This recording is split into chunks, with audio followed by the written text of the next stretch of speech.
فروجہم والحافظات، اور اپنی شرمگاہوں کی حفاظت کرنے والے مرد اور عورتیں۔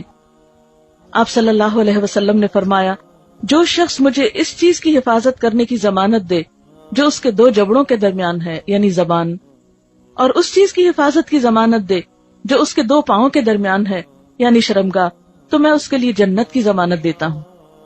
یہ دو چیزیں بھٹک جائیں، گمراہی کا شکار ہو جائیں، تو انسان کی ساری شخصیت مسخ ہو کر رہ جاتی ہے۔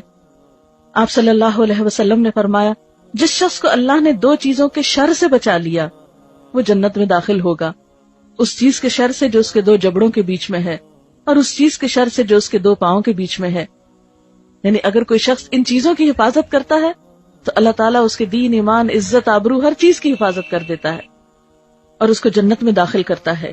آپ صلی اللہ علیہ وسلم نے فرمایا، بے حیائی جس چیز میں ہوتی ہے اسے عیبدار بنا دیتی ہے، اور حیا جس چیز میں ہوتا ہے اسے زینت بخشتا ہے۔ آپ نے یہ بھی فرمایا، الحیاء لا یأتی الا بخیر، حیا نہیں لاتا مگر خیر ہی خیر، بھلائی ہی بھلائی۔ اب یہ شرمگاہوں کی حفاظت کی جو بات ہے اس میں دو اہم ترین چیزیں ہیں۔ ایک تو زنا سے پرہیز کرنا، عمل قوم لوط، ہومو سیکشوالٹی سے بچنا، اور دوسرا اپنے آپ کو ننگا ہونے سے، برہنہ ہونے سے بچانا۔ بعض اوقات دیکھا گیا ہے کہ خواتین کے سامنے ننگا ہونے میں کوئی حرج محسوس نہیں کرتی۔ بعض اوقات سننے میں آیا ہے کہ جسے فل باڈی ویکسنگ کراتے ہیں اور اس میں سارے اعضاء جو ہیں وہ ایک خاتون دوسری خاتون کے سامنے کرتی، اور یہ کہتے ہیں کہ نہیں اس سے کیا فرق پڑتا ہے، عورت ہی تو ہے۔ اس چیز سے منع کیا گیا۔ قرآن پاک کیا بتا رہا ہے؟ والحافظین فروجہم والحافظات، عورت کا عورت کے سامنے بھی ستر ہے۔ یعنی صرف یہ نہیں کہ مردوں سے ہی اپنے جسم کے اعضاء کو چھپانا ہے، عورت کو عورت کے سامنے بھی حیا کی ضرورت ہے۔ اسی طرح مثلاً سوئمنگ میں جسم کو اتنا کھول دینا کہ ایک عورت دوسری عورت کو دیکھے یا جوان بچیاں ایک دوسرے کو دیکھیں، اس کی اجازت نہیں ہے۔ اسی طرح ایسا لباس نہیں پہننا چاہیے کہ جس سے جسم کے اعضاء جھلکیں۔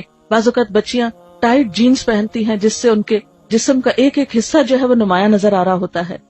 یا اسی طرح یہ نہیں کہ یہ صرف عورتوں کے لیے ہے، مردوں کے لیے بھی ہے، لڑکوں کے لیے بھی ہے کہ ایسے ڈریسز پہننے سے منع کیا گیا ہے کہ جس سے ان کے جسم کے قابل شرم حصے، پوشیدہ حصے سامنے آئیں۔ اور عورتوں کو تو خاص طور پر اپنے سینے کی حفاظت کے لیے بھی کہا گیا ہے۔ قرآن پاک میں خصوصی طور پر فرمایا، وَلْيَضْرِبْنَ بِخُمُرِهِنَّ عَلَى جُيُوبِهِنَّ، انہیں چاہیے کہ اپنے دوپٹے اپنے سینوں پر ڈال کر رکھیں۔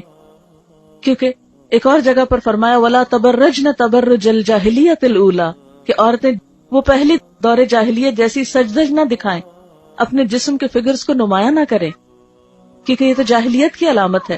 آج ہم اسے ماڈرن ہونے کی علامت سمجھتے ہیں،